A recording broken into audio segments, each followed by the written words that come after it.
CSR fund ద్వారా కట్టిద్దామనేది కూడా ప్లాన్కి ఇచ్చాం. అందుకే నేను మా మత పెద్దలు కూడా మాకు ఉన్నటువంటి అక్కడ లోకల్ ఉన్న వాళ్ళందరూ కూడా కమిటీ వేసుకోమన్నాం. ఒక స్కూల్ మంచి బ్రహ్మాండ స్కూల్ కట్టిద్దాం. మళ్ళీ చిన్న చిన్న ఫంక్షన్స్ అవుతాయి, చిన్న గరీబుల ఫంక్షన్లు అయినట్టు చేసుకోనికి ఉంటుంది. ఇది ఎవ్వరు చేయలేదు. 87 నంబర్ 4 ఎకరాల ల్యాండ్ ఉందని నాకు తెలియదు, గవర్నమెంట్ ల్యాండ్ అని తెలియదు. ఈ రోజు వరకు కూడా దాన్ని కబ్జా పెట్టడానికే ప్రయత్నం చేస్తాం.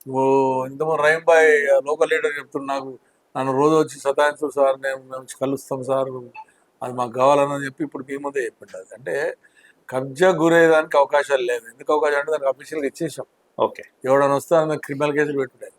దానికి ఇంకోటి ఏంటంటే 50 లక్షలు శాంక్షన్ చేసాం దానికి. ఓకే, టెండర్ అయింది, కానీ జిహెచ్ఎంసీలు టెండర్ వాడారు. నేను అభ్యర్థన చేశాను, జిహెచ్ఎంసీ కాదు మీరు ఇచ్చేది, ఇది మీరు డైరెక్ట్గా జిల్లా పరిషత్ స్కూల్ మీద మనం అలాట్ చెప్పించుకొని జిల్లా పరిషత్ కడదాం దీన్ని అని చెప్పి ఆ 50 lakhs అట్లే ఉన్నాయి. ఆ 50 ఇది కాగానే 50 lakhs కాంపౌండ్ కట్టించి కడమై సిఎస్ఆర్ ఫండ్ ద్వారా బిల్డింగ్ కట్టించే ప్రయత్నం చేస్తాం. ఓకే.